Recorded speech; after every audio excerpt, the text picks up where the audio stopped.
Esthétique incomparable grâce à l'aquarium. Le monde du silence n'en finit pas de dévoiler ses merveilles.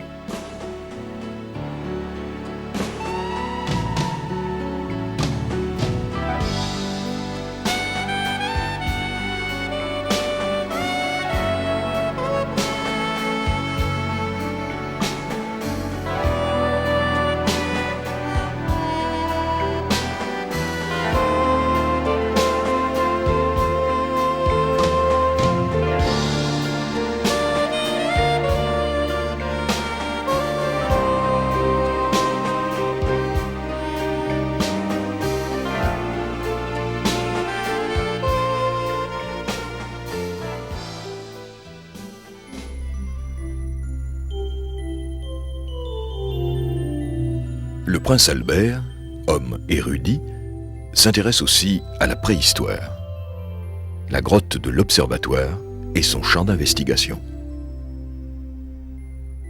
À 60 mètres sous terre, c'est un autre monde du silence que l'on découvre. Le temps aussi construit des cathédrales.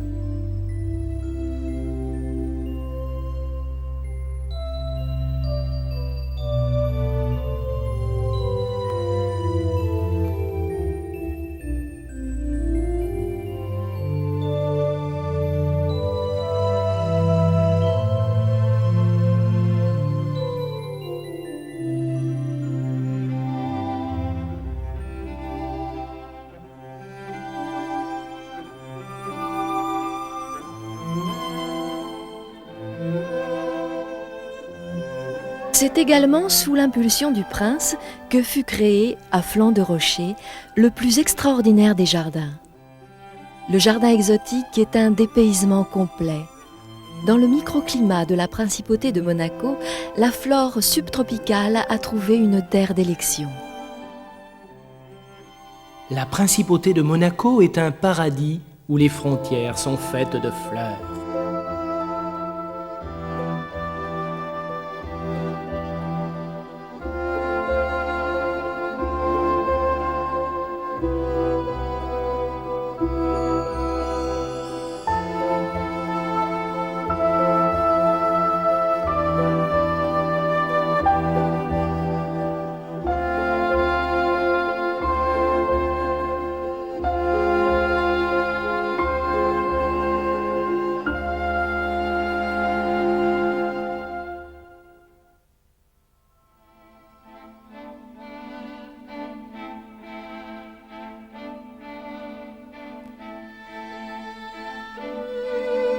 À Fontvieille, le parc paysager offre aux habitants de ce nouveau quartier un havre de paix.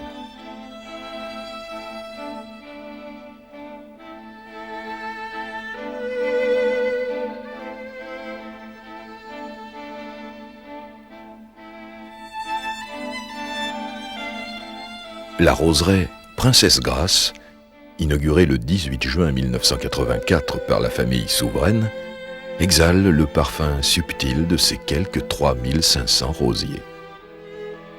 Quel plus beau témoignage d'amour pouvait-on rendre à la princesse disparue?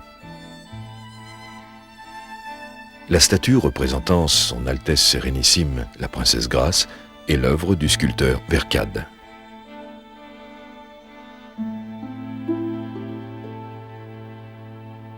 Dans les jardins Saint-Martin, de Vercade également, l'invitation. À Monaco, il faut découvrir le musée dans la ville. 30 artistes prestigieux y ont exercé leur talent pour que l'extraordinaire devienne vraiment le quotidien. Voici Armand, presque surréaliste. Botero, qui sait magnifier les formes épanouies. Bosio, dont la nymphe Salmacis orne le parvis du ministère d'État, place de la Visitation. Eltor et Andromaque, œuvre de Chirico, renouent avec l'Antiquité, alors que le cardinal Seduto, de Manzù, veille sur l'église Saint-Charles. Et la ville s'orne de fontaines, chemins irisés le long d'un parcours exceptionnel. Ici, les arts peuvent vivre encore à l'ombre de l'olivier sur le bord de la mer Latine, là où l'autorité d'un seul garde la liberté de tous.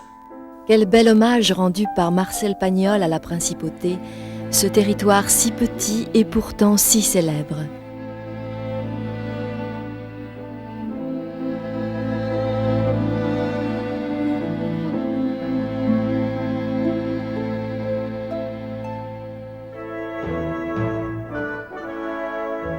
Il faut dire qu'autrefois, la principauté de Monaco était plus étendue. Elle comprenait Roquebrune et Menton. En 1861, ces deux communes ont choisi d'être françaises. À l'est de la principauté, le vieux village de Roquebrune a su résister au vent de l'histoire, accroché à 300 mètres au-dessus de la mer. Le château médiéval fut construit au Xe siècle par Conrad Ier, comte de Vintimille. Il fallait alors pouvoir repousser les incursions sarrasines.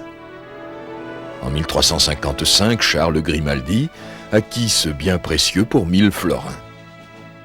Et au XVe siècle, les Grimaldi augmentèrent la puissance militaire du donjon.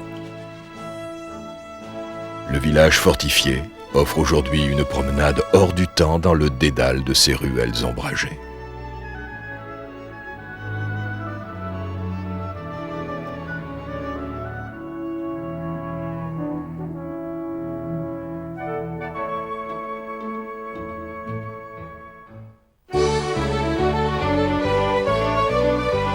L'Italie est toute proche. Attardons-nous à Menton le temps d'une légende. C'est là qu'Ève, chassée du paradis terrestre, aurait choisi de déposer le fruit d'or dérobé au jardin d'Éden et qui n'était point une pomme. Elle avait fait le vœu d'offrir le précieux citron au plus beau pays du monde. C'est à Menton, paradis retrouvé, qu'aurait poussé le premier citronnier. Une chose est sûre, Menton est la seule région d'Europe où il fleurit et porte fruit toute l'année.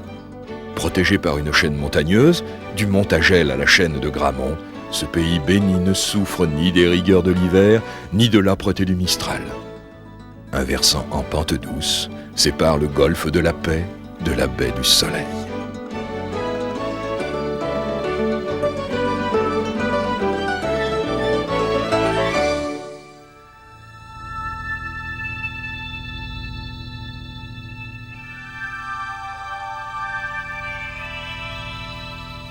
Menton a une longue histoire, une histoire avant l'histoire.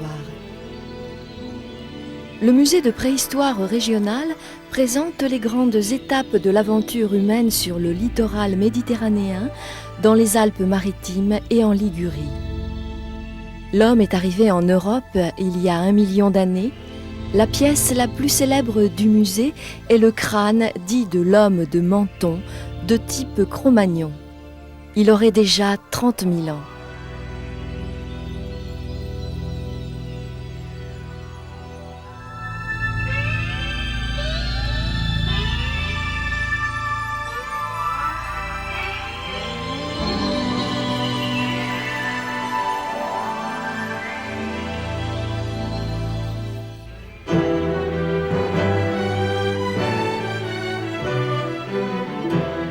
Entre terre et mer, entre France et Italie, Menton a une vie agitée. 1346, les comtes de Vintimille cèdent ce fief à Charles Grimaldi. Et au fil des siècles, la ville s'est créée un visage original où se mêlent harmonieusement les différentes époques de construction. L'habitat médiéval de type ligure charme par sa simplicité.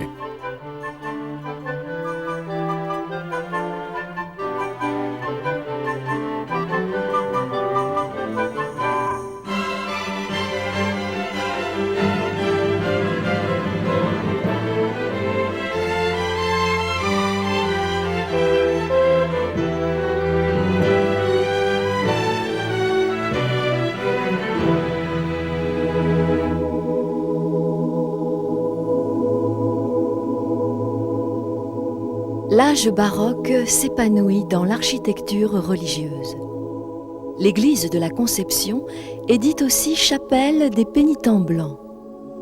L'église Saint-Michel attire les regards et semble vouloir indiquer aux âmes le chemin du ciel.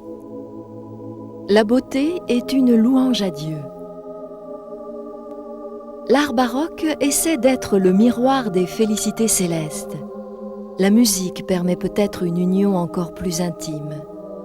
Le buffet d'orgue est l'un des plus anciens de la région. Il date de 1666. La façade de l'église Saint-Michel, néo-baroque, fut élevée en 1819. Le pavement de galets du parvis de l'église présente depuis le XVIIIe siècle, dans un dessin très stylisé, le losange des Grimaldi. C'est là que tous les ans, Menton accueille le festival de musique de chambre.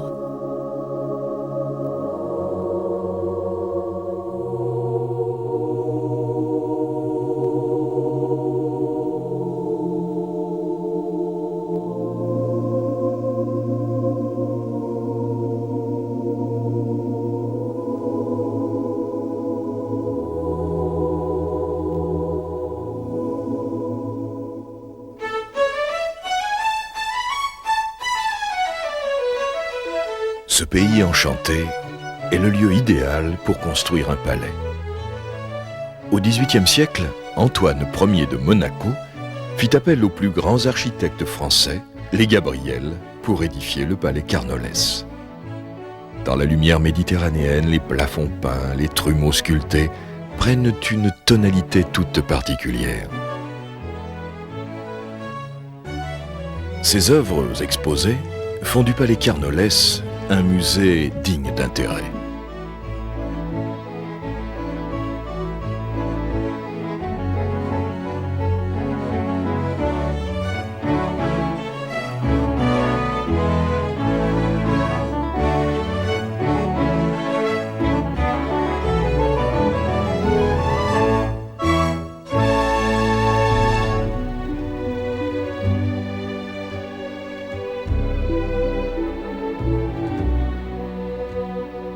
Au XIXe siècle, rien ne semble vouloir bouleverser l'histoire de ce village de pêcheurs. Bien sûr, Menton a choisi la France de Napoléon III par 835 voix contre 54. Mais en fait, c'est d'Angleterre que viendra le coup de pouce du destin. Le docteur Bernet fuit les brumes septentrionales. Il découvre les délices d'un climat incomparable. Menton est lancé. De nombreux Russes et Anglais choisiront d'y finir leur jour. Là où autrefois s'élevait un château fort, reposent désormais ceux qui avaient pressenti que Menton est déjà la porte du paradis.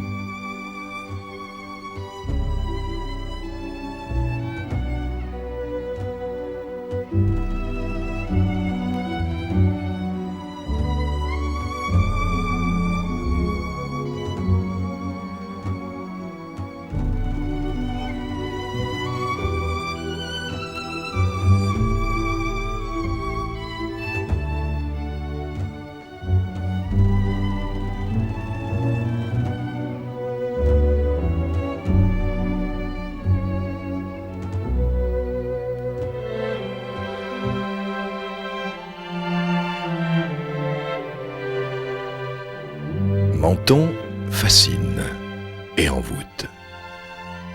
Les artistes ont toujours été sensibles à sa lumière si particulière. Jean Cocteau, citoyen d'honneur de Menton, transforme le fortin du bastion en musée. Dans l'hôtel de ville, bel édifice du XIXe siècle, il décore la salle des mariages. Les thèmes allégoriques et mythologiques se fondent, s'unissent et proclament que de toute éternité, l'amour est triomphant.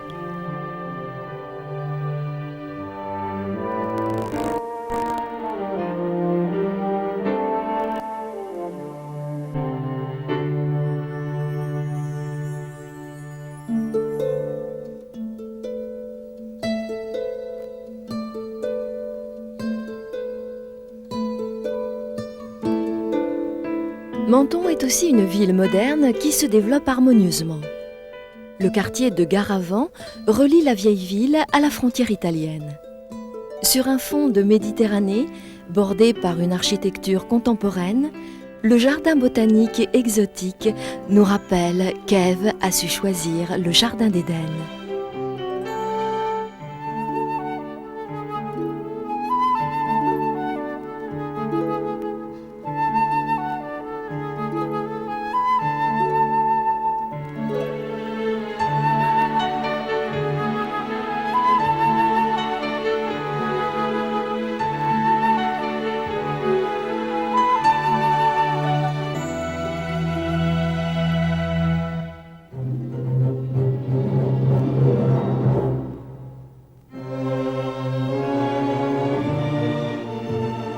Monaco, terre bénie des dieux.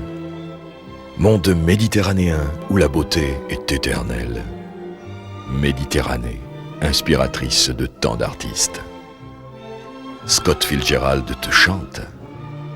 Dès que vous posez les yeux sur la Méditerranée, vous savez pourquoi ce fut ici qu'un homme se mit debout pour la première fois et tendit les bras vers le soleil.